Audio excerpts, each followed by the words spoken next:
a little book that teaches you when to quit and when to stick. By Seth Godin. Winners know when to quit. The dip is about the art of strategic quitting. Hence, when it comes to achieving our long-term goals, knowing is half the work. Dips happen, and awareness of sinkholes improves the chances of success. After knowing the sinkholes, we can prepare for them and manage them. Most importantly, we know when to exit them. To be dip savvy, we need to do 3 things. Make tough choices, avoid distractions, and set our priorities straight. As a goal-orientated overachiever, you can face obstacles in pursuit of success. Vince Lombardi's popular saying, "Quitters never win, and winners never quit." However, author Seth Godin explains why this is bad advice. Winners quit all the time. Simply, they quit the wrong stuff and stick with the right stuff. They have the guts to do one or the other. The dip tells that progress is never a straight line. Take figure skating. After a few visits to the ice rink, we may learn the basics of ice skating. But if we want to master jumps, we may encounter the dip. The dip happens when our initial ease and euphoria subsides, and are replaced with never-ending workouts and the frustration of failed attempts. Every new venture usually starts with an initial honeymoon phase of excitement. However, inevitably, the dip will rear its head and we'll be faced with the sinkhole. The dips we hit can take years to push through, until we finally feel like we've come out stronger on the other side. If it weren't for life's dips, we'd live in a world without excellence. Having a vast repertoire of skills and interests can be both a blessing and a curse. As the saying goes, you can do anything, but not everything. We might want to launch a business or become a successful businessman. But to truly excel, we need to pick only one thing. In his book 12 Rules, clinical psychologist Jordan Peterson says, choose your sacrifice.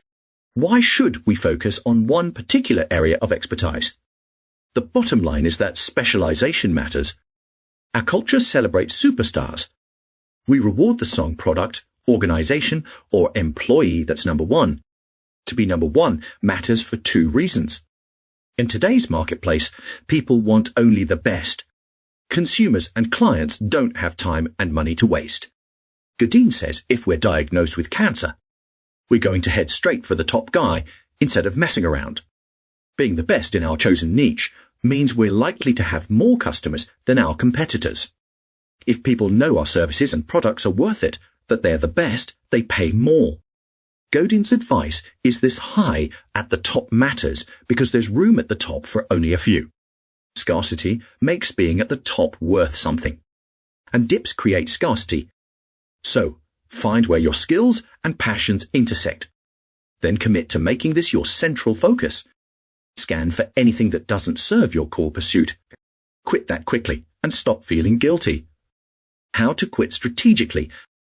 The currency of dips comes in the form of time, energy, and resources. Sometimes to be the best, the cost may be too high. Having the right information and a clear idea of where the path is headed. It can also help us determine if the payoff is worth the struggle. Is one question worth reflecting on? Are you in a dip or actually in a cul-de-sac or on a cliff? Cul-de-sac is French for dead end.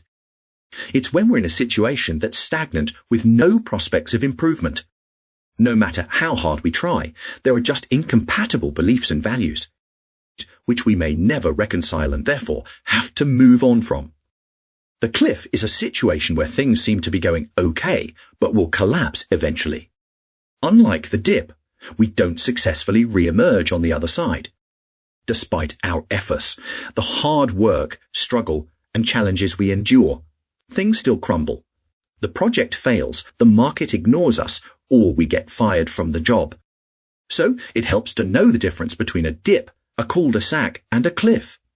And then decide if you have to quit. Before quitting, ask these 2 questions. Am I panicking?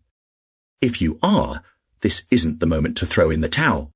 Quitting when you're in panic mode is dangerous and expensive.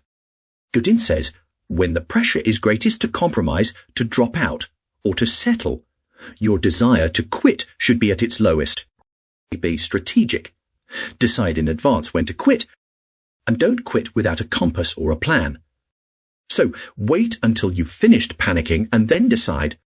Quitting in the heat of the moment might be the easiest path, but it's the least successful one. On the other hand, sometimes quitting is the most difficult choice, but unfortunately necessary.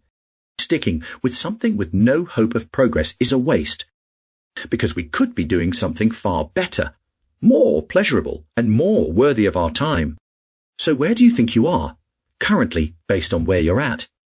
Are you moving forward, standing still, or worse, falling behind? Mastery comes from persevering through the right dips.